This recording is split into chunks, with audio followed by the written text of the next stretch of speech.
The year is 264 BCE, and two great civilizations stand poised on opposite ends of the Mediterranean world.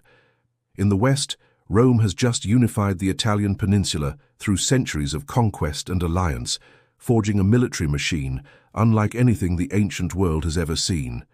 In the east, the descendants of Alexander the Great rule vast kingdoms carved from his empire, their cities glittering with marble temples and their philosophers debating the nature of existence in sun-drenched academies. Neither civilization yet knows that their destinies are inextricably linked, that within 2 centuries, Rome will stand supreme over the Greek world, forever altering the course of Western civilization. The Romans of this era are not the refined inheritors of Greek culture we might imagine from later centuries. They are a practical, militaristic people, shaped by constant warfare against their Italian neighbors. Their gods are ancient spirits of field and forest, their temples crude affairs of wood and clay, compared to the soaring marble monuments of Athens or Alexandria. Yet beneath this rough exterior lies an organizational genius and military discipline that will prove unstoppable. The Roman legions march in perfect formation, their standardized equipment and training creating a uniformity that allows 20,000 men to move as one. Each soldier carries his own provisions, builds his own fortifications each night, and follows orders without question. This is not the heroic individualism celebrated in Greek epic poetry, but something far more dangerous, the collective will of a people bent on conquest. Meanwhile, in the Eastern Mediterranean, the Greek world has entered what historians call the Hellenistic period. The great city-states of classical Greece, Athens, Sparta, Thebes, have faded before the power of vast kingdoms ruled by the successors of Alexander. The Ptolemies control Egypt and its vast wealth, ruling from the magnificent city of Alexandria with its legendary library and lighthouse. The Seleucids govern an empire stretching from Syria to the borders of India, their capital at Antioch rivaling Alexandria in splendor. In Greece itself, the Antigonids maintain the fiction of Macedonian supremacy.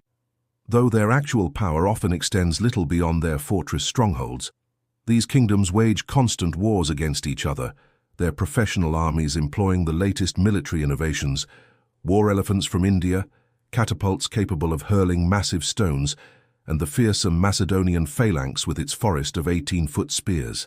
The first collision between these two worlds comes not through calculated aggression, but through the complex web of Mediterranean politics. Messana, a strategic city controlling the narrow straits between Sicily and Italy, falls under the control of mercenaries called the Mamertines. When the Carthaginians move to expel these brigands, the Mamertines make a fateful decision. They appeal to Rome for protection. The Roman Senate debates fiercely. Sicily has always been beyond their sphere of influence, dominated by Greek cities and Carthaginian trading posts. To intervene would mean crossing the narrow but psychologically significant waters that separate Italy from the wider Mediterranean world. The decision to aid Messana in 264 BCE marks Rome's first step into the Greek sphere, though few at the time recognize its significance. The Romans justify their intervention as defensive, protecting fellow Italians from foreign aggression. But once Roman legions cross the straits and taste victory against Carthaginian forces, there can be no turning back. The First Punic War has begun, and with it, Rome's inexorable expansion into the Mediterranean. Greek cities in Sicily watch with growing alarm as Roman efficiency transforms their island battlefield. Where Carthaginian and Greek armies had fought seasonal campaigns, the Romans build permanent fortifications, maintain year-round garrisons, and systematically reduce enemy strongholds through siege warfare that combines engineering skill with ruthless persistence. Syracuse, the greatest Greek city of Sicily, attempts to navigate between these competing powers through the brilliant leadership of Hiero II. This pragmatic ruler recognizes that the old world of independent city-states is ending. Rather than resist the rising power of Rome, he chooses alliance, becoming one of Rome's first Greek clients. His decision proves prescient. While other Sicilian cities suffer the devastation of war, Syracuse prospers under Roman protection. Hiero's engineers contribute to Roman military technology, particularly in siege warfare, while Syracusan grain feeds Roman armies. This partnership establishes a pattern that will be repeated across the Greek world: pragmatic accommodation with Roman power in exchange for local autonomy and prosperity. The conquest of Sicily brings Rome face to face with the sophisticated urban culture of the Hellenistic world. Roman soldiers, many of whom have never seen a building taller than 2 stories, gaze in wonder at the towering temples and elaborate palaces of cities like Akragas and Gela. They encounter Greek architecture, sculpture, and painting of a refinement unknown in central Italy. More importantly, they meet Greek intellectuals, philosophers, mathematicians, historians, and poets whose learning dwarfs anything in the Roman cultural tradition. Some Romans, particularly among the aristocracy, begin to see Greek culture not as foreign but as superior, something to be emulated and absorbed. This cultural awakening will have profound consequences for both civilizations. Yet the Roman response to Greek culture reveals their essential character. Where Greeks debate abstract philosophical questions, Romans ask practical ones. How can Greek knowledge serve Roman needs? Greek geometry becomes Roman engineering. Greek rhetoric becomes Roman law. Greek military theory becomes Roman tactical innovation. The Romans display no shame in borrowing extensively from Greek civilization, but they transform everything they touch, stripping away what they see as Greek weakness: endless debate, political instability, individualistic excess, while retaining what serves their imperial purpose. This process of selective cultural absorption will define the Roman relationship with Greece for centuries to come. The transformation begins with language itself. Upper-class Romans start learning Greek, not from any love of Homer or Plato, but because Greek has become the lingua franca of Mediterranean diplomacy and trade.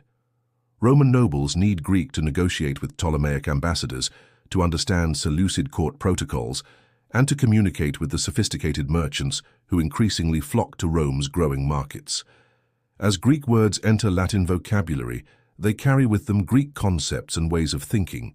The Romans begin to see themselves not merely as the heirs of primitive Italian tribes, but as participants in the broader civilization of the Mediterranean world.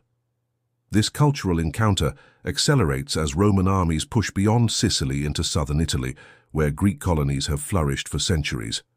Cities like Tarentum and Neapolis represent the western edge of the Greek world, their harbors filled with ships from Alexandria and Antioch, their agoras echoing with debates in pure Attic Greek. The Romans approach these cities with a mixture of admiration and suspicion. They recognize Greek artistic and intellectual superiority, but they also see Greek political weakness, the endless factional disputes, the mercenary armies, the treaties made and broken with casual indifference. In Roman eyes, the Greeks possess the refinement that Rome lacks, but they also lack the discipline and unity that made Rome great. The stage is now set for the great confrontation that will determine the fate of the Mediterranean world. Rome has tasted victory over Carthage, absorbed the wealth of Sicily, and begun the cultural transformation that will make it heir to Greek civilization. But the greatest Greek powers, the kingdoms of Macedon, Egypt, and Syria, have yet to take serious notice of this Italian upstart. They continue their traditional rivalries, unaware that a new force has entered their world, one that will prove unlike any they have faced before. The Romans bring neither the mercurial genius of Alexander nor the refined culture of the Hellenistic courts. Instead, they bring something far more dangerous: the patient, methodical application of overwhelming force in service of an unshakable belief in their own destiny to rule the world. The 2nd century BCE dawns with Rome emerging victorious from its titanic struggle with Carthage, but the victory has cost both civilizations dearly. Hannibal's invasion of Italy has left vast swathes of the peninsula devastated, cities burned, populations scattered. Yet Rome's response to this near catastrophe reveals the iron core of its character. Where other ancient powers might have sued for peace or retreated behind their borders, Rome rebuilds with methodical determination. The destroyed cities rise again, often larger and stronger than before. The scattered populations return to their fields, now worked by slaves captured in the counter-offensive against Carthage.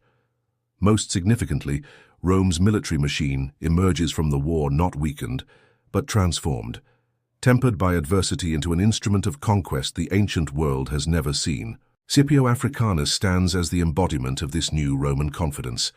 Having carried the war to Africa and defeated Hannibal at Zama, he returns to Rome wreathed in glory and laden with Carthaginian treasure. But Scipio represents more than military success. He embodies Rome's growing sophistication and its complex relationship with Greek culture. Unlike the rough soldiers who conquered Sicily, Scipio speaks fluent Greek, patronizes Greek artists and philosophers, and patterns his public image on Alexander the Great. His villa displays Greek sculptures alongside Carthaginian spoils, and his literary circle includes both Roman nobles and Greek intellectuals. In Scipio, we see the emergence of the Philhellenic Roman one who loves Greek culture while serving Roman imperial ambitions.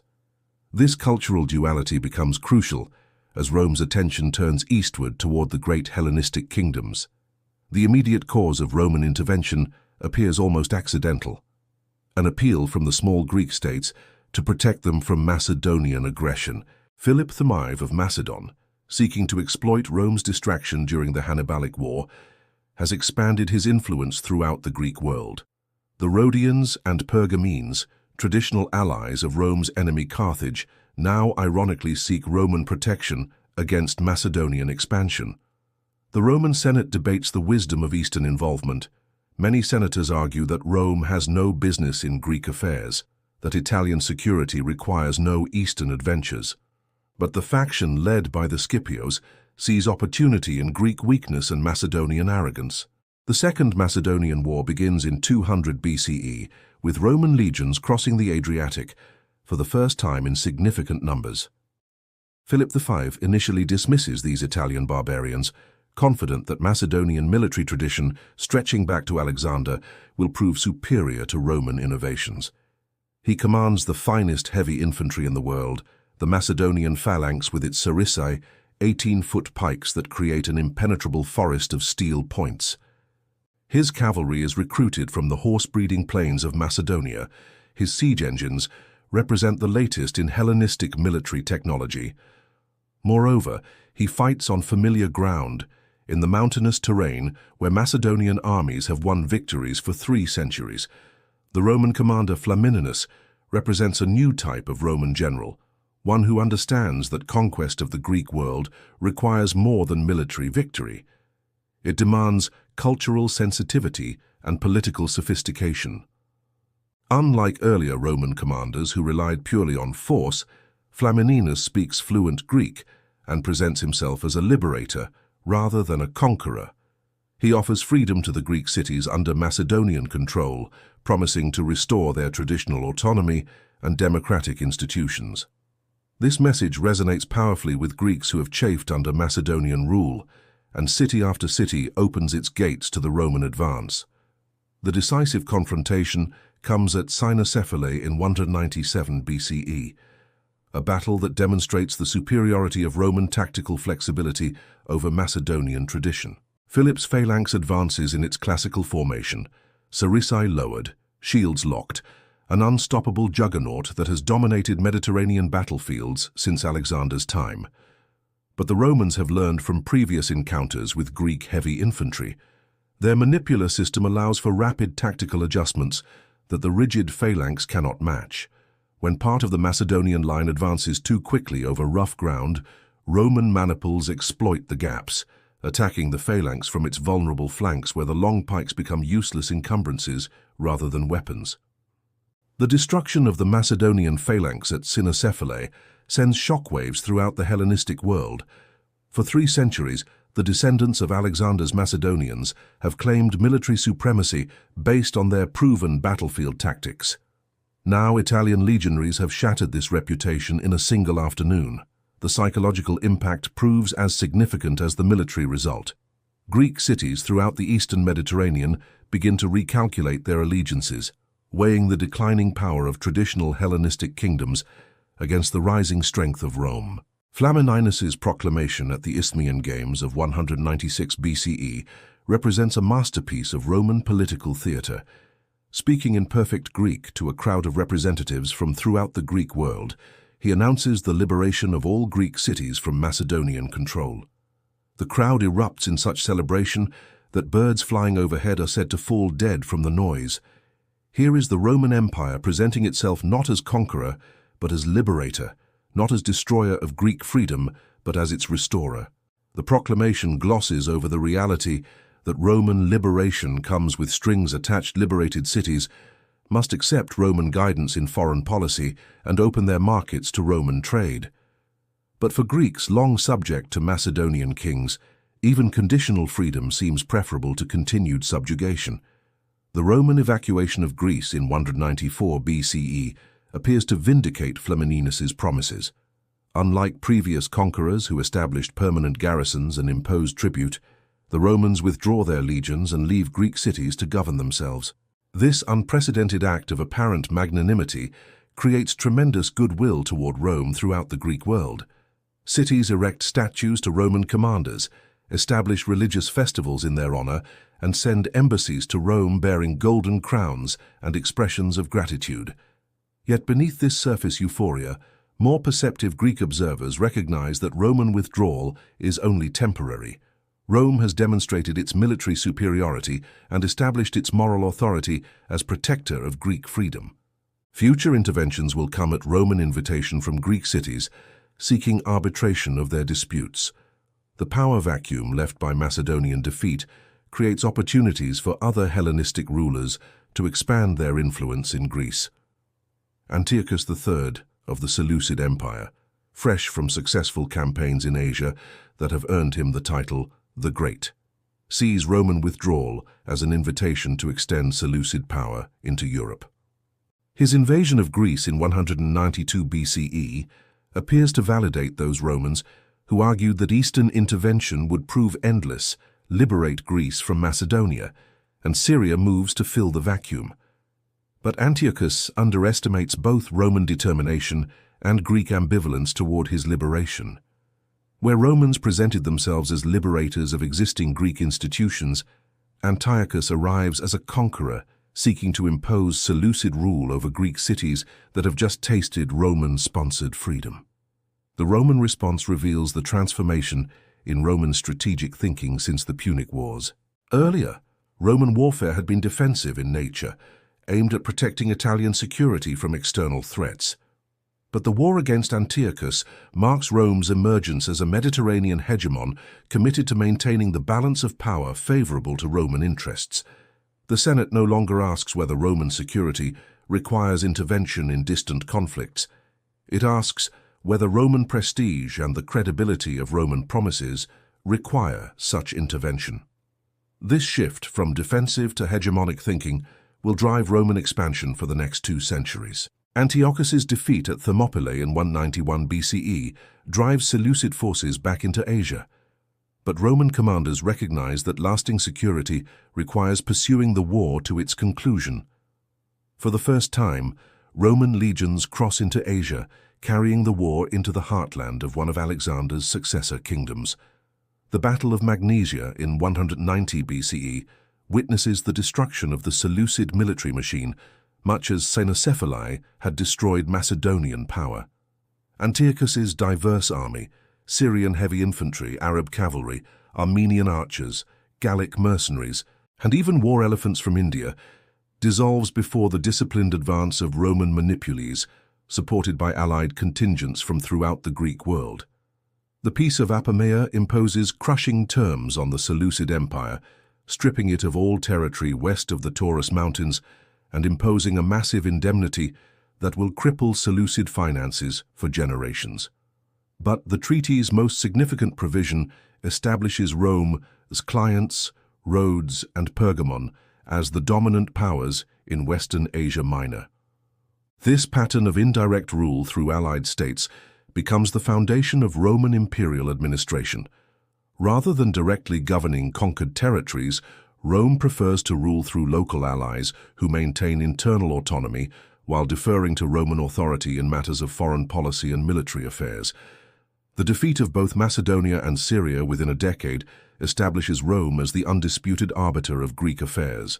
No Hellenistic power now possesses the military strength to challenge Roman supremacy directly, and Greek cities understand that their continued autonomy depends on Roman goodwill. Yet this hegemonic system contains the seeds of its own transformation. As Roman responsibilities in the East multiply, and as Greek cities prove incapable of maintaining the stability that Roman trade requires, the temptation grows to replace indirect rule with direct administration. The Roman Republic has conquered the Greek world almost inadvertently, but it will discover that ruling it requires a transformation of Roman institutions that will ultimately destroy the Republic itself. The middle decades of the 2nd century BCE witness Rome grappling with the unexpected complexities of ruling a Greek world it had conquered almost by accident. Victory over Macedonia and Syria has established Roman hegemony, but hegemony proves more difficult to maintain than to achieve. Greek cities, freed from Macedonian rule and protected from Seleucid ambitions, display an unfortunate tendency toward the factional disputes and petty wars that have characterized Greek politics for centuries. Roman senators trained in the practical governance of Italian city-states find themselves arbitrating disputes between philosophical schools in Athens, mediating trade conflicts between commercial rivals in the Aegean, and attempting to understand the bewildering complexity of Greek religious festivals and their political implications. Perseus, the last Macedonian king, understands that direct military challenge to Rome would be suicidal after his father Philip's defeat at Cynocephalae. Instead, he pursues a sophisticated strategy of undermining Roman influence through diplomatic intrigue and propaganda. His agents work throughout the Greek world, spreading the message that Roman liberation is merely the prelude to Roman domination. They point to Rome's heavy-handed intervention in local disputes, its increasing demands for tribute and military support, and its obvious preference for oligarchic over democratic governance. This anti-Roman campaign resonates with many Greeks who have begun to chafe under the restrictions that accompany Roman protection. Perseus's greatest insight lies in recognizing that Rome's Eastern Empire rests on a fundamental contradiction. Roman power derives from military superiority and organizational efficiency, but Roman legitimacy in the Greek world depends on presenting conquest as liberation. The more Romans intervene to maintain stability and protect their interests, the more they resemble the Hellenistic monarchs they claim to have displaced. Perseus exploits this contradiction by positioning himself not as a traditional king, seeking to restore Macedonian hegemony, but as a champion of authentic Greek independence against Roman imperialism, disguised as liberation. The Third Macedonian War begins in 171 BCE, with neither side seeking decisive battle. Perseus hopes to demonstrate that resistance to Rome is possible, that the Roman military machine can be stymied by determined opposition using familiar terrain and superior knowledge of local conditions. He avoids major engagements while conducting a successful propaganda campaign that wins support from elements in many Greek cities. Rome finds itself fighting not merely against Macedonian armies, but against the idea that Roman rule, however benevolent in theory, represents foreign domination of the Greek world. Roman commanders struggle with unfamiliar challenges in this new type of warfare. Traditional Roman tactics, rapid campaign movements, decisive battles, and harsh treatment of defeated enemies prove counterproductive when dealing with populations that must be pacified rather than conquered. Harsh measures against cities supporting Perseus only validate his propaganda about Roman tyranny, while lenient policies are interpreted as signs of weakness that encourage further resistance. The war drags on for 4 years, far longer than previous Roman campaigns in the East, testing both Roman patience and the loyalty of Greek allies who begin to question whether Roman protection justifies its increasing cost. The appointment of Lucius Aemilius Paulus as commander marks a turning point in Roman Eastern policy. Paulus represents the best of Roman military tradition. A veteran of the Spanish Wars, disciplined, methodical, and utterly ruthless in pursuit of victory. But he also embodies the new Roman appreciation for Greek culture, speaking fluent Greek, patronizing Greek artists and intellectuals, and presenting himself as a student of Alexander's campaigns. His approach combines traditional Roman efficiency with sophisticated understanding of Greek political psychology. The Battle of Pydna in 168 BCE demonstrates the fatal limitations of traditional Macedonian military methods when confronted by evolved Roman tactics. Perseus deploys his phalanx in the classical formation that had served his ancestors for 3 centuries, confident that disciplined heavy infantry remains the foundation of battlefield success. But Paulus has studied previous encounters between Romans and Greek heavy infantry, particularly the lessons of Cynocephalae. He deliberately fights on rough ground, where the rigid phalanx formation cannot maintain its integrity, then exploits the inevitable gaps with small units of legionaries trained in individual combat rather than mass formation fighting.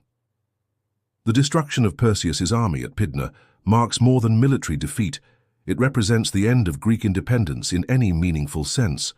The last major Greek power capable of resisting Roman hegemony has been crushed, and with it dies the hope that Greek cities might maintain genuine autonomy while accepting Roman protection.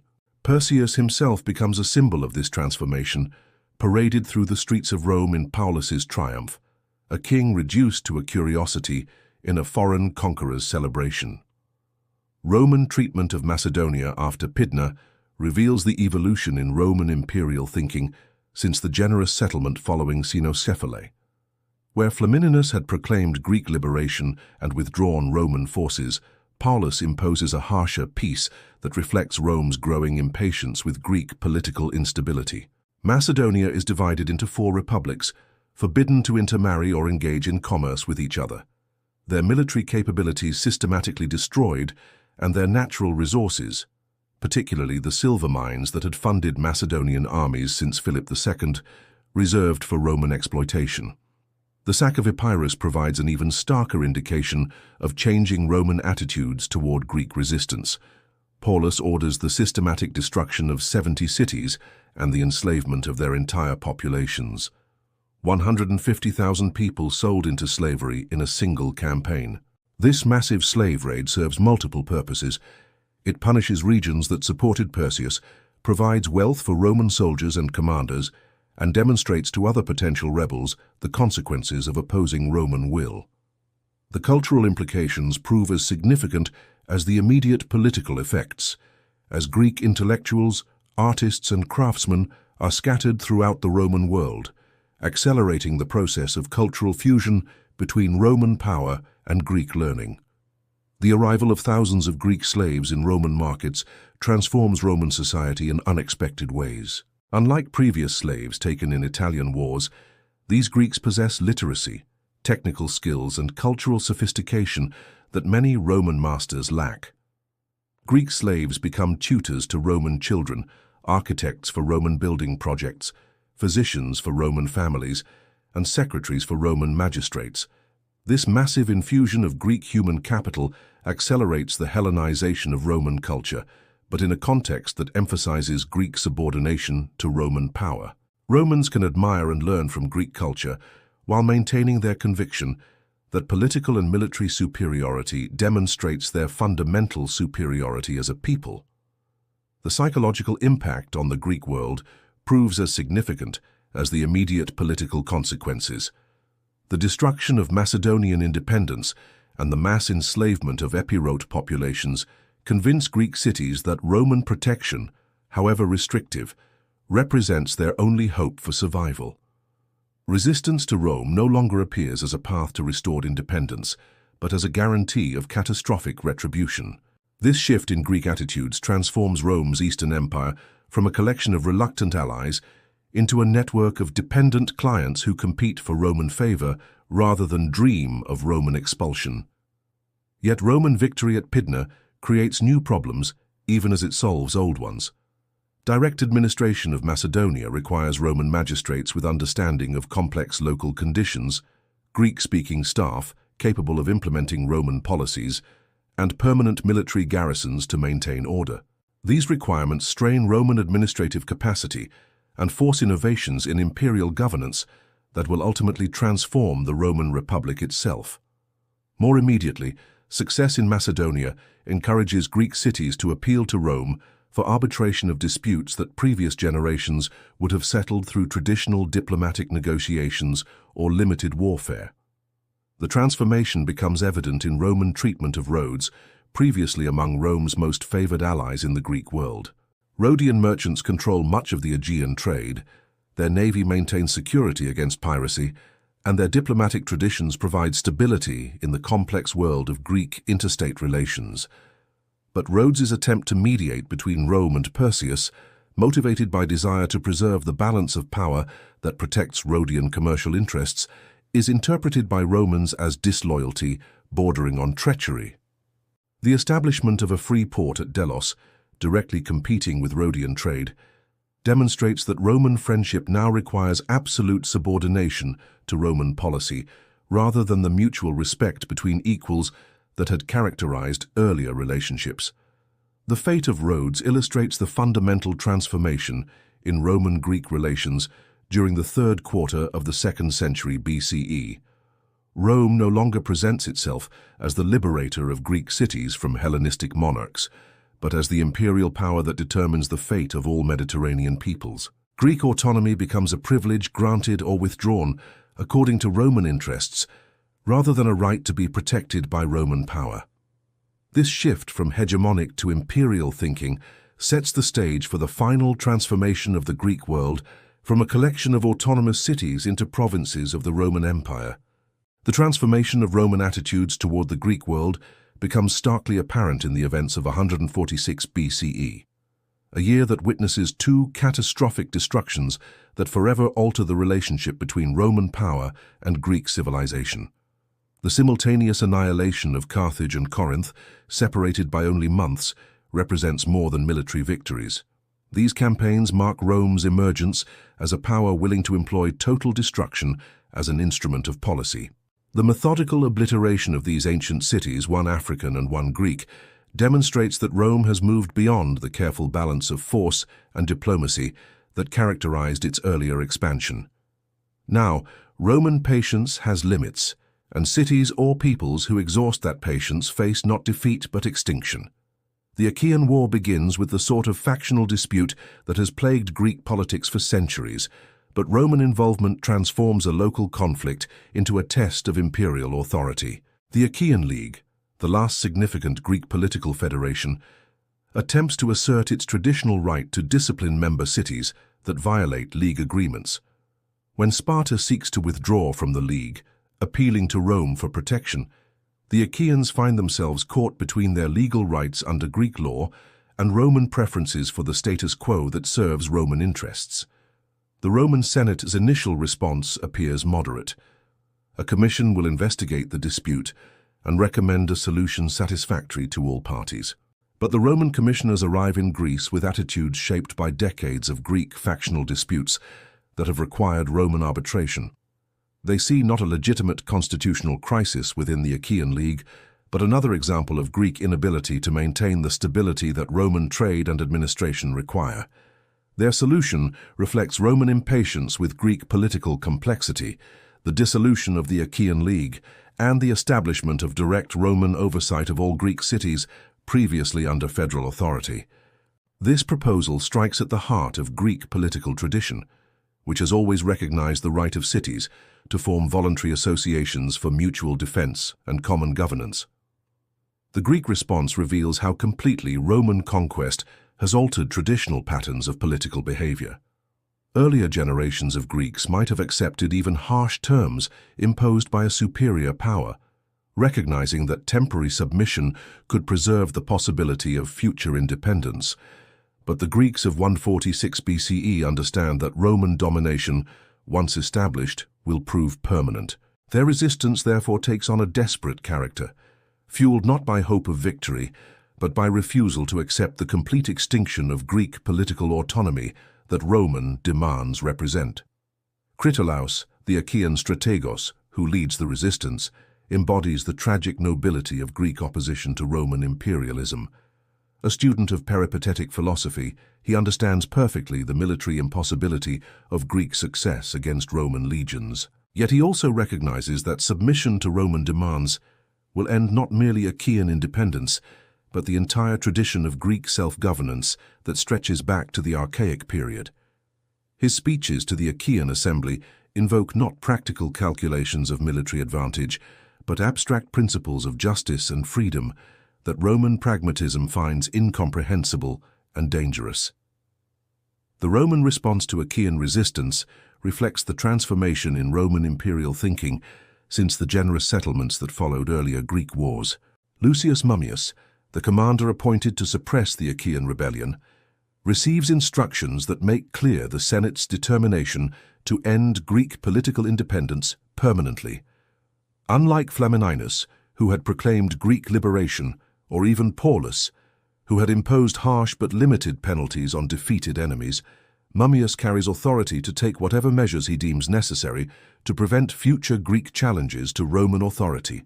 The destruction of the Achaean army at Leucopetra demonstrates once again the hopelessness of traditional Greek military methods against Roman tactical innovation. Critolaus attempts to employ the classical Greek combination of heavy infantry and cavalry that had served Greek armies for centuries, but his forces lack both the training and equipment necessary to compete with professional Roman legions. The battle becomes a rout rather than a contest, with Greek resistance collapsing so completely that Critolaus himself disappears during the retreat, his body never found among the dead or captured. The siege of Corinth marks the final act in the long drama of Greek resistance to Roman rule. The city's strategic position controlling the narrow isthmus between northern and southern Greece has made it wealthy and powerful for centuries, but that same position makes it impossible to defend against enemies controlling both the Gulf of Corinth and the Saronic Gulf. Mummius demonstrates the Roman mastery of siege warfare developed during the Punic Wars, systematically isolating the city from outside support while his engineers prepare the assault techniques that have proven successful against fortified positions throughout the Mediterranean. Corinth's destruction transcends military necessity and enters the realm of calculated terrorism designed to eliminate forever any possibility of renewed Greek resistance. Mummius orders the systematic demolition of the city's buildings, the slaughter of its male population, and the enslavement of its women and children. More significantly, he commands the removal of Corinth's artistic treasures, sculptures, paintings, and architectural elements created over centuries of Greek cultural achievement. These masterpieces are shipped to Rome not merely as spoils of war, but as symbols of the complete transfer of Greek cultural authority to Roman control. The looting of Corinthian art reflects the complex Roman relationship with Greek culture that has developed over 2 centuries of conquest. Roman appreciation for Greek artistic achievement coexists with determination to subordinate that culture to Roman political purposes. By transferring Greek masterpieces to Roman temples and public buildings, Roman commanders demonstrate their role as heirs to Greek cultural traditions, while simultaneously asserting Roman superiority over the Greeks who created those traditions. The art objects become trophies that validate Roman conquest while preserving Greek achievement for Roman enjoyment. The aftermath of Corinth's destruction reveals the systematic nature of Roman planning for direct rule over Greece. The establishment of the province of Macedonia in 148 BCE had already demonstrated Roman willingness to abandon indirect rule through local allies in favor of direct administration through Roman magistrates. Now the destruction of the Achaean League and the incorporation of southern Greece into the province of Achaea completes the transformation of the Greek mainland from a collection of autonomous cities into administrative units of the Roman Empire. Roman provincial administration in Greece reflects the empire's growing sophistication in governing diverse populations with different cultural traditions and economic needs. The provincial governors who succeed the last Greek federations must understand not merely Roman law and administration, but the complex web of Greek religious observances, commercial practices, and social customs that shape daily life in their territories. This requirement forces Rome to develop a class of administrators capable of bridging the gap between Roman political authority and Greek cultural autonomy. The economic consequences of direct Roman rule prove as significant as the immediate political changes. Greek cities lose their traditional right to mint coins, control trade regulations, and manage their own fiscal policies. Instead, they become integrated into a Mediterranean economy centered on Rome, with Greek agricultural products, manufactured goods, and human resources flowing toward Italy, while Roman merchants, administrators, and colonists establish themselves throughout the former Greek territories. This economic integration accelerates cultural fusion, but on terms that clearly establish Roman dominance over Greek subordination. The intellectual response to Roman conquest reveals the profound challenge that political subjugation poses to Greek cultural identity. Greek philosophers, historians, and poets must grapple with the reality that their civilization, which has prided itself on political freedom and intellectual independence, has been incorporated into an empire that values order over debate and practical results over abstract speculation. Some, like the historian Polybius, attempt to find meaning in Roman conquest by arguing that it represents the inevitable triumph of superior political institutions over inferior ones. Others retreat into philosophical schools that emphasize individual virtue and personal tranquility as alternatives to the political engagement that had defined earlier Greek culture. The year 146 BCE thus marks not merely the conquest of Greece, but the beginning of a new phase in Mediterranean civilization.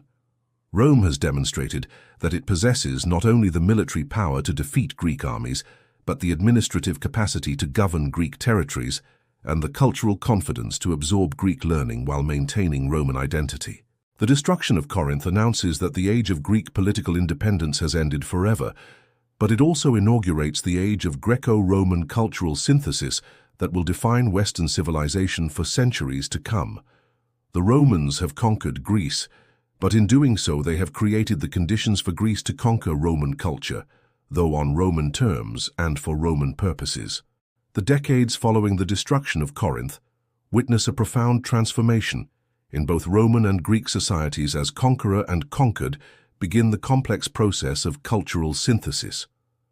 Roman governors arriving in the newly established provinces of Macedonia and Achaia discover that ruling Greeks requires more than military force and administrative efficiency. The sophisticated urban culture of the Hellenistic world, with its elaborate religious festivals, philosophical schools, and commercial networks, demands a level of cultural sensitivity that previous Roman expansion into barbarian territories had not required. Romans must learn to govern people who consider themselves culturally superior to their political masters, a challenge that forces significant adaptations in Roman administrative methods. The first generation of Roman provincial governors in Greece includes men like Metellus Macedonicus, who exemplifies the evolving Roman relationship with Greek culture. A successful general who has proven his military competence in Spanish campaigns, Metellus arrives in Macedonia, expecting to apply standard Roman provincial administration to his new territories. Instead, he finds himself mediating disputes between philosophical schools, adjudicating conflicts over religious precedents, and attempting to maintain the delicate balance of trade relationships that keep Greek cities prosperous and peaceful. His letters to the Senate reveal growing frustration with the complexity of Greek politics and grudging admiration for Greek cultural achievements. The Roman solution to governing sophisticated Greek populations involves a strategy of selective co-optation that transforms both cultures. Wealthy Greeks who demonstrate loyalty to Roman rule find themselves incorporated into the Roman administrative system, serving as interpreters, advisors, and intermediaries between Roman officials and Greek populations. These Greek collaborators occupy an ambiguous position, neither fully Roman nor traditionally Greek. They become agents of cultural fusion who translate Roman policies into forms acceptable to Greek sensibilities while explaining Greek customs to Roman administrators who often find them incomprehensible. Polybius represents the most sophisticated example of this cultural intermediary class. Taken to Rome as a political hostage after the Third Macedonian War, he wins the friendship of prominent Roman families through his intellectual abilities and cultural knowledge. His historical works attempt to explain Roman success to Greek audiences while interpreting Greek political traditions for Roman readers. Through Polybius, we can observe the beginning of a cultural synthesis that will ultimately create a new form of civilization, neither purely Roman nor purely Greek, but something unprecedented in the ancient world. The Roman fascination with Greek intellectual culture becomes increasingly evident as more Romans encounter Greek philosophical and scientific traditions. Roman nobles begin importing Greek tutors for their children, not merely to learn the Greek language necessary for Eastern diplomacy, but to gain access to Greek educational methods that promise to produce more sophisticated and effective leaders. These tutors introduce Roman students to Greek mathematical and scientific knowledge, Greek rhetorical techniques, and most controversially, Greek philosophical systems that question traditional Roman religious and political assumptions. The introduction of Greek philosophy into Roman education creates unexpected tensions within Roman society. Traditional Roman values emphasize practical action, military service, and unquestioning loyalty to ancestral customs. Greek philosophy, by contrast, encourages abstract speculation, critical examination of received traditions, and individual pursuit of truth, regardless of social consequences. When young Romans return from their studies with Greek tutors, they often display attitudes that older generations find disturbing: skepticism toward traditional religion, interest in theoretical questions that have no practical applications, and a tendency to debate political decisions rather than simply implement them. The famous embassy of Greek philosophers to Rome in 155 BCE crystallizes these cultural tensions. Carneades of the Academy, Diogenes the Stoic, and Critolaus the Peripatetic arrive as representatives of Athens seeking Roman arbitration of a dispute with the city of Oropus. But their presence in Rome creates a sensation that transcends their diplomatic mission. Carneades in particular scandalizes traditional Romans by delivering speeches on consecutive days that argue opposite sides of the same question with equal eloquence and apparent conviction. To Greek audiences accustomed to philosophical debate, this demonstration of intellectual virtuosity represents the highest form of mental training. To Romans like Cato the Elder, it represents dangerous foreign corruption that undermines the certainties upon which Roman society depends. Cato's response to the philosophical embassy reveals the depth of conservative Roman anxiety about Greek cultural influence. He demands that the Senate conclude the philosophers' business immediately and send them back to Athens before they can corrupt more young Romans with their subversive teachings. In Cato's view, Greek philosophy represents everything dangerous about Greek culture: its tendency toward endless debate rather than decisive action, its elevation of individual cleverness over collective wisdom, and its questioning of traditional values that have made Rome great. His famous declaration that Rome will lose its empire when it becomes infected with Greek learning reflects genuine fear that cultural sophistication will undermine the military virtues upon which Roman power depends. Yet, even as conservatives like Cato resist Greek influence, the practical requirements of governing a Mediterranean empire force Romans to engage with Greek intellectual traditions. Roman legal systems must accommodate Greek commercial practices. Roman religious rituals must incorporate Greek populations with different theological traditions. Roman military organization must adapt to Greek tactical innovations while maintaining Roman discipline and efficiency. This practical necessity for cultural accommodation gradually transforms Roman resistance to Greek learning from total rejection to selective adoption of those elements that serve Roman purposes. The emergence of a distinctly Roman form of Greek culture becomes evident in the architectural and artistic programs that Roman commanders initiate throughout their eastern provinces. Rather than simply preserving existing Greek monuments or creating crude imitations of Greek models, Roman builders develop new forms that combine Greek aesthetic principles with Roman engineering capabilities and Roman political symbolism. The great basilicas that begin appearing in Greek cities during this period represent neither pure Greek nor pure Roman architecture, but a fusion that creates something unprecedented: buildings that employ Greek proportions and decorative elements to house distinctly Roman institutions and express Roman political values. This architectural fusion reflects a broader pattern of cultural development that characterizes Roman rule throughout the Greek world.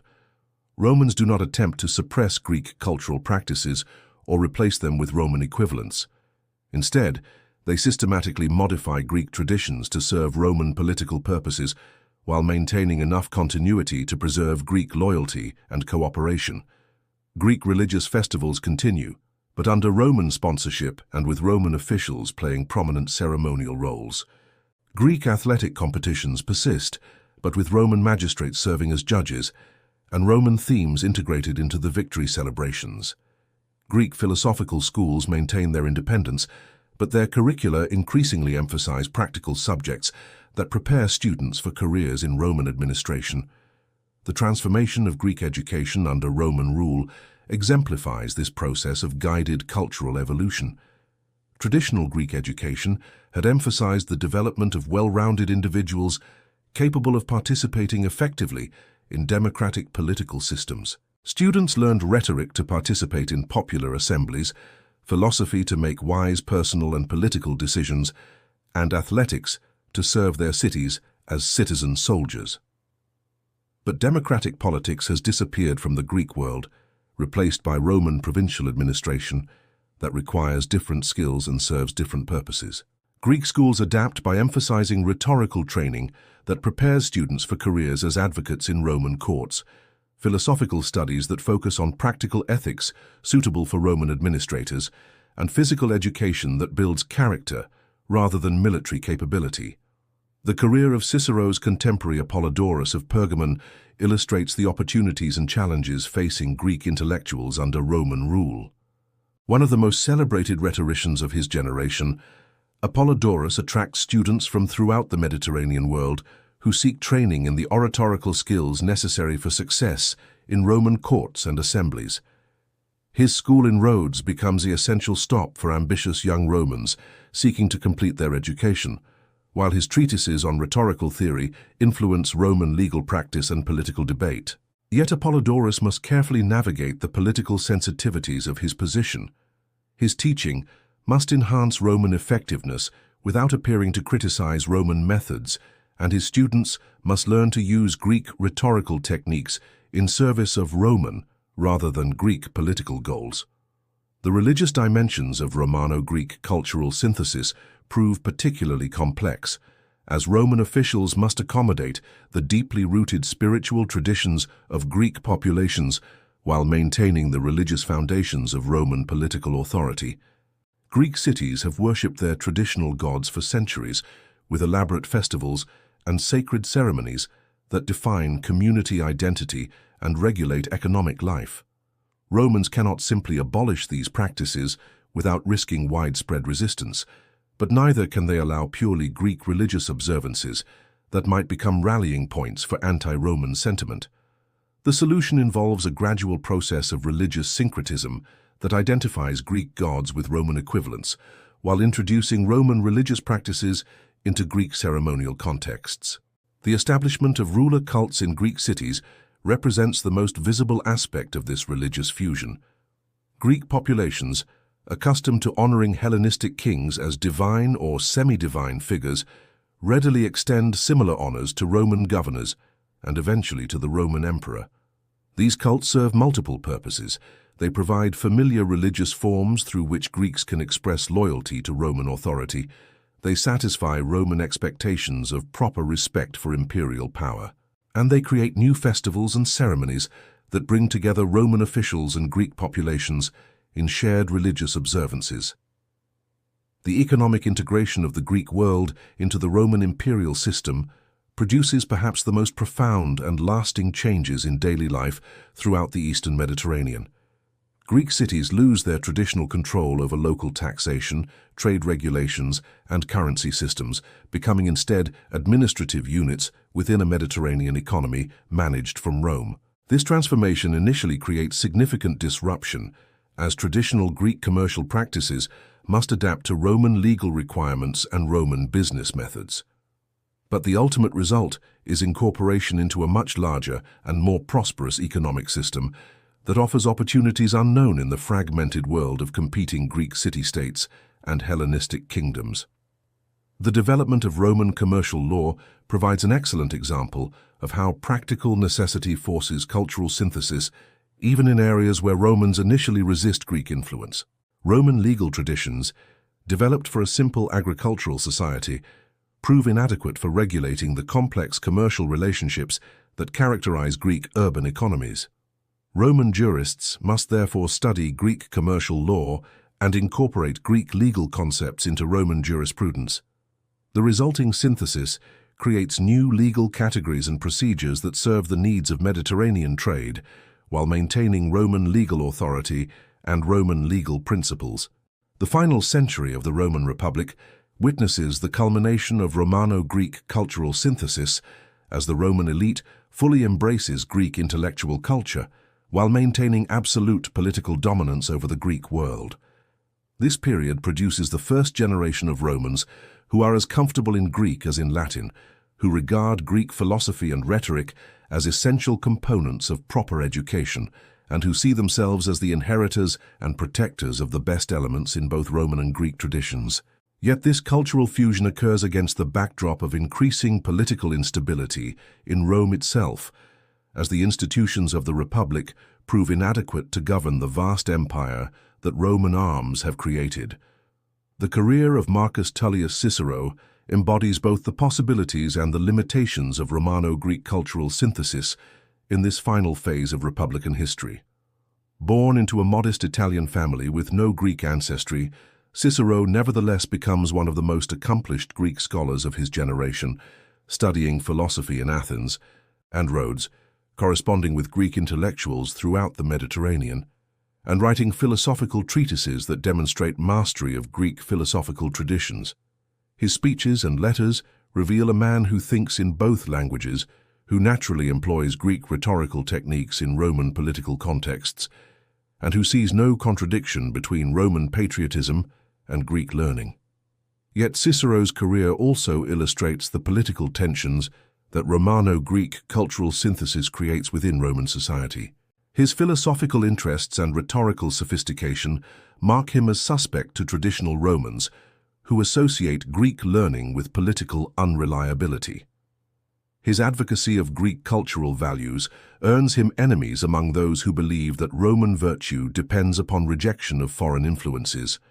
Most significantly, his attempt to apply Greek political theory to Roman constitutional problems contributes to the ideological conflicts that ultimately destroy the republic he seeks to preserve. The transformation of Roman architecture during this period reflects the confident fusion of Greek and Roman elements that characterizes late Republican culture. The great building projects initiated by commanders like Pompey and Caesar demonstrate Roman engineering capabilities that surpass anything achieved in the purely Greek world, but they employ Greek architectural vocabulary to create structures that celebrate both Roman power and Greek cultural achievement. Pompey's theatre complex in Rome includes Greek-style porticos displaying Greek sculptures and housing Greek literary performances, while Caesar's Forum incorporates Greek architectural elements into a distinctly Roman ceremonial space designed to glorify Roman military victories.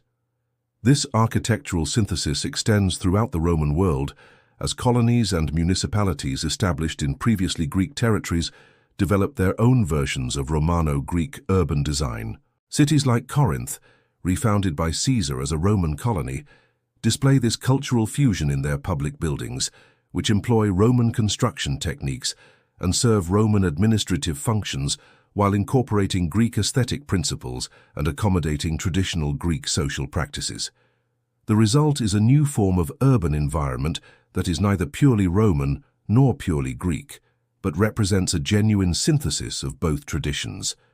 The religious developments of this period reveal the depth of cultural integration that has occurred between Roman and Greek spiritual traditions. The mystery religions that gained popularity among both Romans and Greeks during the late Republic cults of Isis, Mithras, and Dionysus represent neither purely Roman nor purely Greek phenomena, but international spiritual movements that transcend ethnic and political boundaries. These religions appeal to individuals seeking personal salvation and direct spiritual experience in an age when traditional civic religions no longer provide adequate meaning for cosmopolitan populations that live and work throughout the Mediterranean world.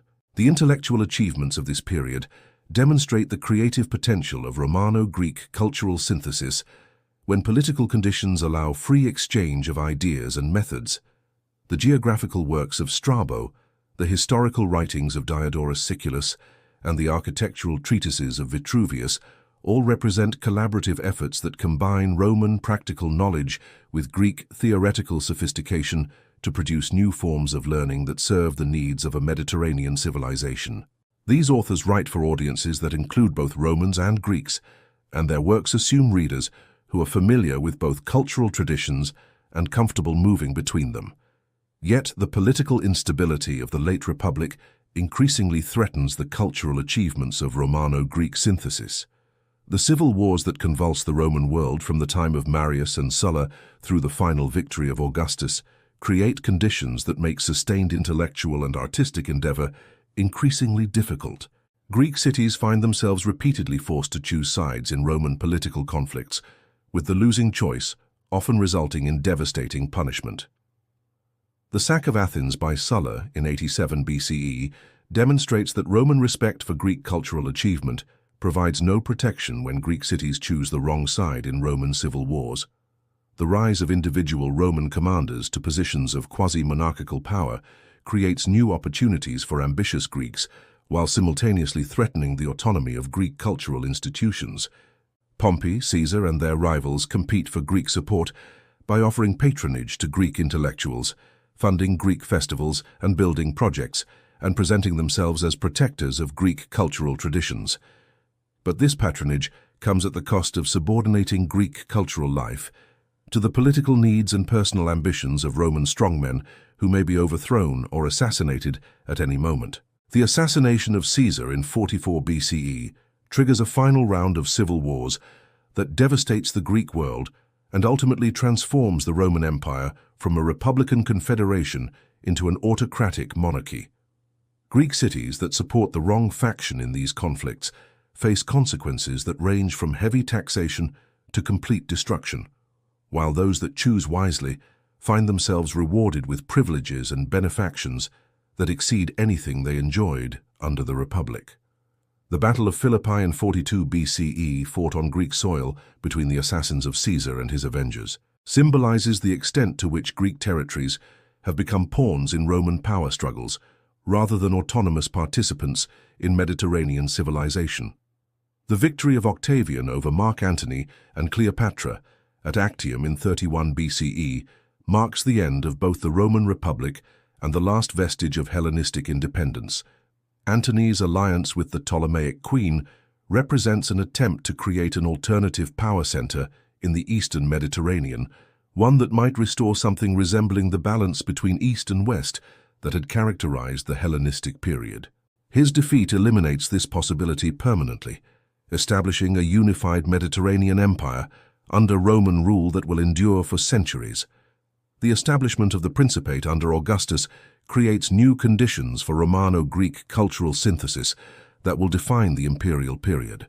Augustus presents himself as the restorer of traditional Roman values and the patron of renewed Greek cultural achievement, sponsoring both Roman poets like Virgil and Greek intellectuals like the geographer Strabo.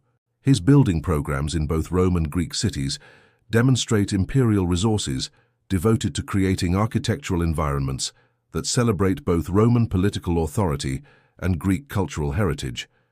Yet the Augustan settlement also represents the final subordination of Greek political independence to Roman imperial authority. The last Greek cities lose their remaining autonomy, becoming municipalities within Roman provinces, governed by Roman law and administered by Roman officials. Greek cultural life continues and even flourishes under imperial patronage, but it does so within political framework that makes clear that Greeks are subjects rather than partners in the Mediterranean civilization that their ancestors helped create. The transformation is symbolized by the fate of Athens itself, once the symbol of Greek freedom and intellectual achievement. Under Augustus, Athens becomes essentially a university town, its economy dependent on fees paid by Roman students who come to study philosophy, and rhetoric at schools that now exist primarily to serve Roman educational needs. The city maintains its beautiful architecture and its prestigious intellectual reputation, but these represent cultural capital managed for Roman benefit rather than expressions of continuing Greek political and cultural vitality. The establishment of the Roman Empire under Augustus inaugurates a new phase in the relationship between Roman power and Greek culture, one that will endure for centuries and ultimately transform both civilizations beyond recognition. The Pax Romana provides unprecedented security and prosperity for Greek populations throughout the Eastern Mediterranean, but this peace comes at the cost of complete political subordination to Roman imperial authority. Greek cities that had once sent ambassadors to negotiate as equals with Hellenistic kings now petition Roman governors for permission to repair their walls or modify their tax assessments. The vibrant political life that had defined Greek civilization since the Archaic period has been extinguished, replaced by efficient Roman administration that treats Greek cities as administrative units rather than autonomous political communities. Yet within this framework of political subordination, Greek culture experiences a remarkable renaissance that demonstrates the creative potential of Romano-Greek synthesis when supported by imperial resources and freed from the political instability that had plagued the late Republican period. Augustus himself sets the tone for imperial cultural policy by presenting himself as the patron and protector of Greek learning, while simultaneously making clear that such learning exists to serve Roman imperial purposes. His court includes Greek poets, historians, and philosophers whose works celebrate Roman achievements while employing Greek literary and intellectual forms. This imperial patronage creates a model that will be followed by subsequent emperors and extended throughout the Roman world. The Second Sophistic movement represents the fullest flowering of Greek culture under Roman rule, as Greek intellectuals develop new forms of rhetoric, philosophy, and literature that combine traditional Greek learning with Roman practical concerns. Figures like Dio Chrysostom, Plutarch, and Lucian create works that demonstrate profound mastery of classical Greek cultural traditions while addressing the realities of life within the Roman Empire. These authors write for audiences that include both Romans and Greeks, and their works assume readers who are equally comfortable with Homer and Virgil, Plato and Cicero, Greek mythology, and Roman history. The architectural achievements of the imperial period demonstrate the maturation of Romano-Greek cultural synthesis in physical form. The great building projects undertaken by emperors like Trajan and Hadrian throughout the Greek East employ Roman engineering techniques and serve Roman political purposes while creating structures that surpass in beauty and grandeur anything achieved in the purely Greek or purely Roman worlds. The Library of Celsus at Ephesus, the Arch of Hadrian at Athens, and the numerous theatres, baths, and temples built throughout Greek territories represent a new form of architecture that is neither imitative of classical Greek models nor purely Roman in conception, but genuinely synthetic in its combination of elements from both traditions. The religious transformations of the imperial period reveal the profound changes that Roman rule has brought to Greek spiritual life. The traditional Greek gods continue to be worshipped, but increasingly within religious frameworks that emphasize imperial loyalty and Mediterranean unity rather than local civic identity. The emperor cult provides a focus for religious observance that transcends ethnic and cultural boundaries, while mystery religions offer personal spiritual fulfillment that appeals to cosmopolitan populations who no longer define themselves primarily through membership in particular cities or ethnic groups. The spread of Christianity throughout the Greek world during the later imperial period represents the culmination of this process of religious transformation. The new religion appeals particularly to Greek populations because it offers spiritual benefits that transcend political circumstances, while employing intellectual methods familiar from Greek philosophical traditions. The early Christian writers who developed systematic theology, figures like Clement of Alexandria, Origen, and the Cappadocian Fathers, are predominantly Greek-speaking intellectuals who apply Greek philosophical methods to Christian doctrinal questions, creating a synthesis of Christian revelation and Greek learning that will define Christian intellectual development for centuries. The economic integration of the Greek world into the Roman Empire reaches its fullest development during the 2nd and 3rd centuries CE, as improved transportation, standardized currencies, and imperial legal systems create a Mediterranean economy of unprecedented scope and sophistication. Greek cities that had once competed with each other for control of limited regional markets now serve as nodes in a trade network that extends from Britain to Mesopotamia. Traditional Greek industries, pottery, metalwork, textile production, must compete with producers throughout the empire, but they also gain access to markets and raw materials on a scale that was impossible in the fragmented world of competing city-states and Hellenistic kingdoms. This economic transformation fundamentally alters the social structure of Greek communities as traditional civic elites find their wealth and status increasingly dependent upon success within imperial rather than local contexts. The great Greek families of the imperial period, the Herodes family in Athens, the wealthy merchants of Ephesus and Smyrna, the intellectuals who serve as tutors and advisors to Roman noble families, derive their prominence from their ability to bridge Greek and Roman cultures rather than from purely local achievements. They speak both languages fluently, maintain houses in both Rome and their native cities, and pursue careers that involve service to the imperial government as well as leadership in their local communities. The educational systems that develop throughout the Greek world during the imperial period reflect this new social reality, as schools increasingly emphasize preparation for careers within the imperial administration rather than for participation in autonomous civic life. Students learn Greek rhetoric and philosophy not primarily to participate in democratic assemblies that no longer exist, but to serve as advocates in Roman courts, administrators in imperial bureaus, and intermediaries between Roman officials and Greek populations.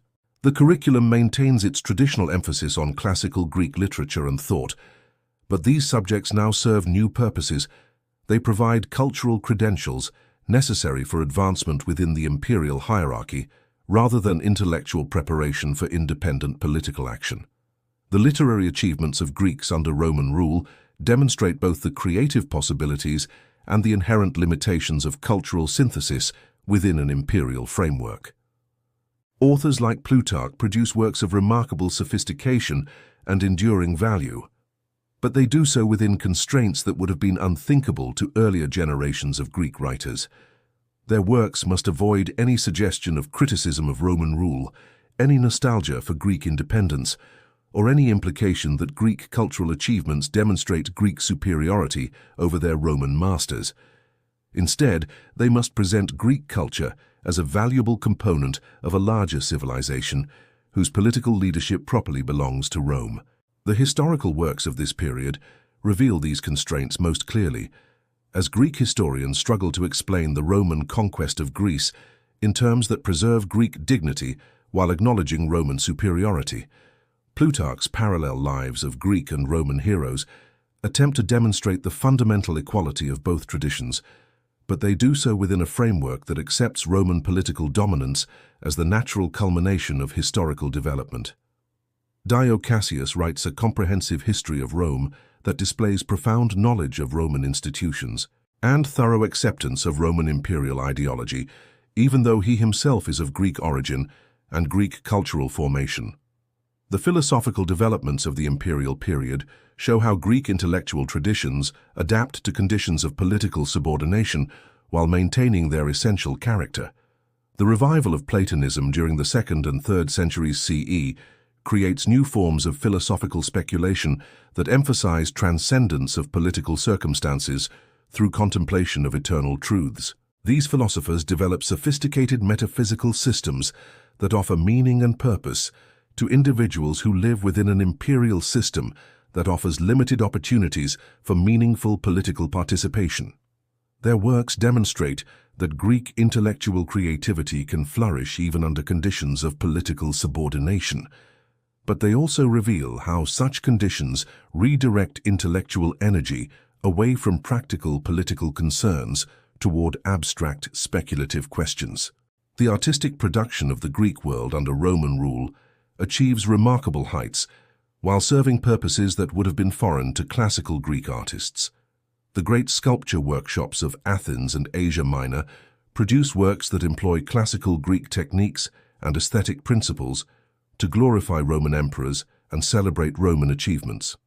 These works demonstrate technical mastery that equals anything produced in classical Greece, but they serve political and cultural purposes that subordinate artistic creation to imperial ideology. The result is art of great beauty and technical accomplishment that nevertheless represents the transformation of Greek artistic traditions from expressions of civic pride and religious devotion into instruments of imperial propaganda. The transformation becomes complete during the crisis of the 3rd century, when political instability throughout the Roman Empire creates conditions that threaten the survival of Greco-Roman civilization itself. The Greek cities that had prospered under the early empire find themselves subjected to crushing taxation, barbarian invasions, and civil wars that destroy much of the infrastructure upon which their prosperity had depended. Many of the philosophical schools that had maintained Greek intellectual traditions for centuries disappear during this period, their endowments confiscated and their buildings destroyed. The synthesis of Greek culture and Roman power that had created the achievements of the imperial period proves vulnerable to the same political instabilities that had earlier destroyed the Roman Republic. Yet even this crisis demonstrates the depth of cultural fusion that has occurred between Greek and Roman civilizations.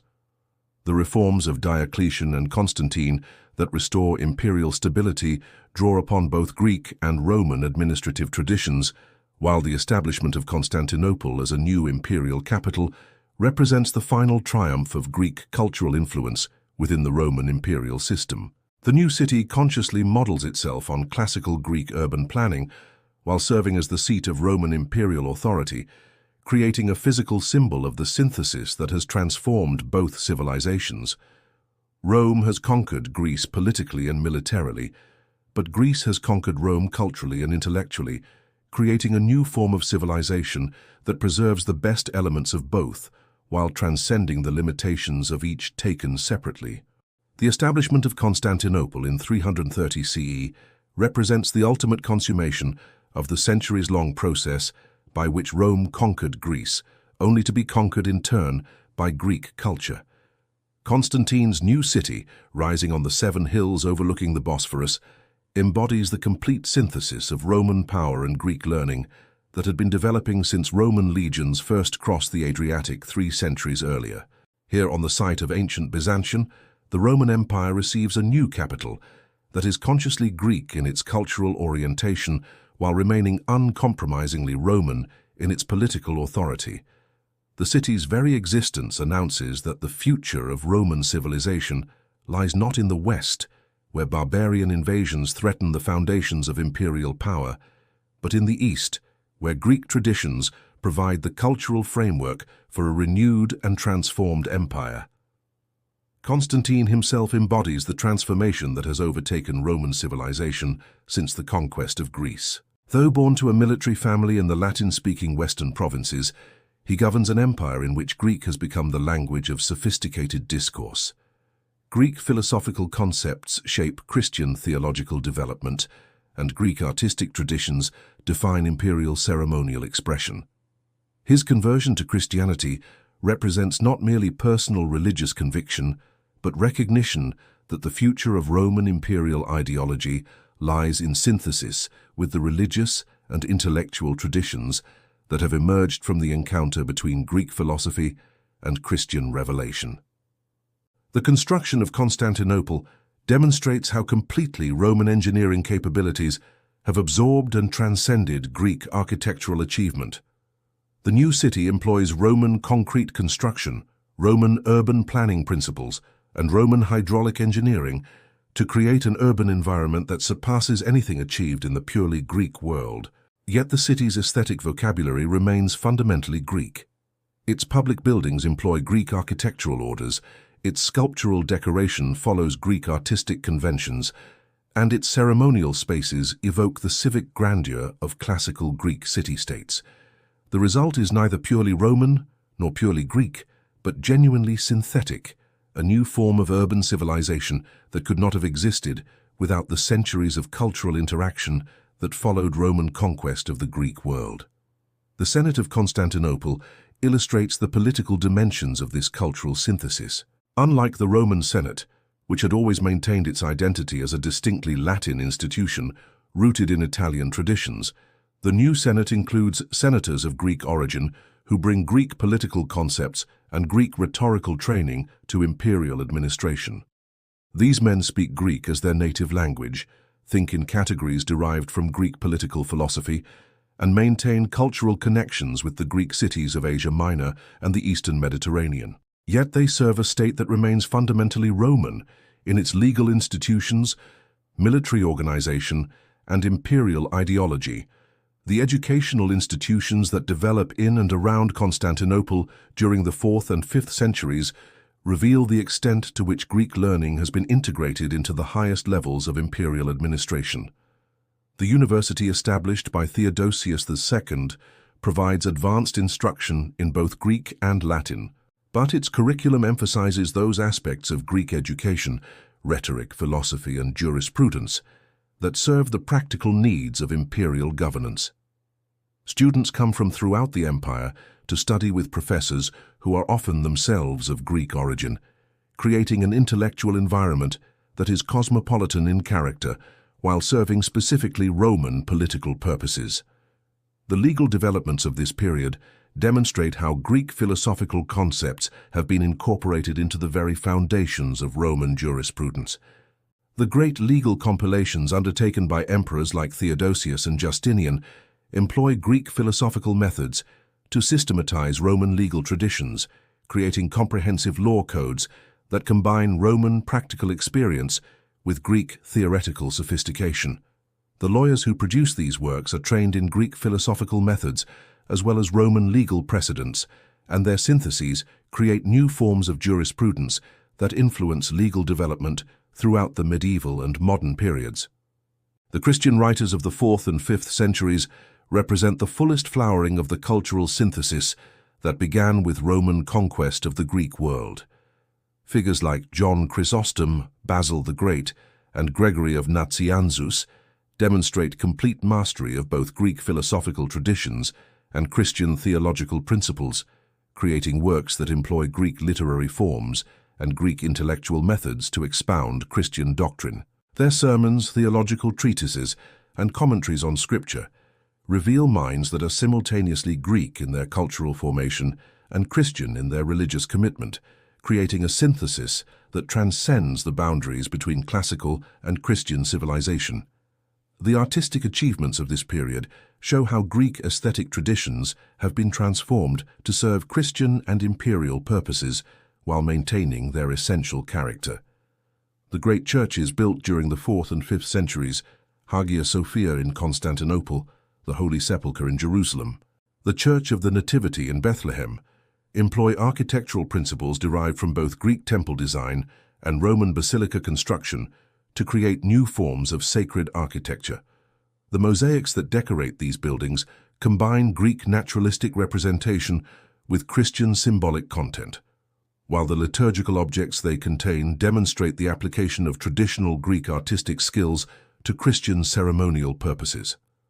The economic systems of the later Roman Empire reveal how completely the Greek East has been integrated into imperial structures while maintaining its distinctive character. Constantinople becomes not merely a political capital, but an economic center that rivals and eventually surpasses Rome itself in commercial importance. The city's merchants trade throughout the Mediterranean and beyond, employing commercial practices that combine Roman legal frameworks with Greek entrepreneurial traditions. The silk industry that develops in the eastern provinces during this period demonstrates how Greek technical knowledge, Roman organizational methods, and international trade networks can be combined to create new forms of economic activity. The military developments of this period show how Roman tactical innovations have been modified to serve the defensive needs of an empire under increasing pressure from barbarian invasions. The theme system that emerges in the eastern provinces combines Roman administrative efficiency with Greek local knowledge to create defensive arrangements that can respond rapidly to threats while maintaining imperial unity. The soldiers who serve in these themes are often of Greek origin and Greek cultural formation, but they fight for an empire that remains Roman in its institutional identity and imperial ideology. The religious policies of the later Roman emperors demonstrate the complete transformation of imperial ideology that has resulted from the encounter with Greek Christianity. Where earlier emperors had employed traditional Roman religion to legitimize imperial authority, later emperors present themselves as agents of a Christian God whose revelation has been systematically expounded through Greek philosophical methods. The theological controversies that convulsed the empire during the 4th and 5th centuries, disputes over Arianism, Nestorianism, and monophysitism, are conducted in Greek by theologians trained in Greek philosophical traditions, yet they determine imperial policy throughout both the Greek East and the Latin West. The preservation of classical Greek literature during this period reveals the continuing vitality of Greek cultural traditions within the framework of Roman imperial Christianity. The great libraries of Constantinople, Alexandria, and other Eastern cities maintain collections that include both Christian and classical texts, while schools throughout the Greek world continue to teach Homer, Plato, and other classical authors alongside Christian scripture and theological treatises. This educational synthesis creates a cultural continuity that connects the Byzantine Empire with its classical Greek heritage while maintaining its identity as the heir to Roman imperial traditions. The barbarian invasions that devastate the Western Roman Empire during the 5th century demonstrate both the vulnerability and the resilience of Greco-Roman civilization. While Latin-speaking regions suffer massive disruption as Germanic tribes establish independent kingdoms within former imperial territories, the Greek East maintains its political unity and cultural coherence. The survival of the Eastern Empire under increasingly Greek cultural influence represents the ultimate vindication of the synthesis that began with Roman conquest of Greece. Greek culture provides the intellectual and spiritual resources necessary for imperial survival, while Roman institutions provide the political and military framework necessary for cultural preservation. As the last Western emperor is deposed in 476 CE and Germanic kingdoms consolidate their control over former Roman territories, the Eastern Empire emerges as the sole legitimate heir to Roman imperial tradition. Yet this empire is Roman in name and institutional structure, while being fundamentally Greek in its cultural character and intellectual orientation. The transformation is complete. Rome has conquered Greece through military superior and administrative efficiency, but Greece has conquered Rome through cultural sophistication and spiritual depth. The result is neither the Roman Empire that had emerged from Italian city-state origins, nor the Greek civilization that had flowered in classical Athens, but a new synthesis that preserves the best elements of both while creating something unprecedented in world history. The story of how Rome conquered Greece thus becomes the story of how two great civilizations transformed each other through centuries of interaction, conflict, and synthesis. Roman military efficiency provided the framework within which Greek cultural achievements could be preserved and disseminated throughout the Mediterranean world. Greek intellectual sophistication provided the cultural content that transformed Roman imperial ideology from mere military dominance into a comprehensive vision of world civilization. The resulting synthesis endures long after both the Roman Republic and the independent Greek city-states have passed into history, creating the foundation for Byzantine, Islamic, and Western European civilizations that continue to shape the modern world. In conquering Greece, Rome discovered that true victory lay not in destroying the conquered, but in learning from them, creating through cultural fusion a civilization greater than either could have achieved alone.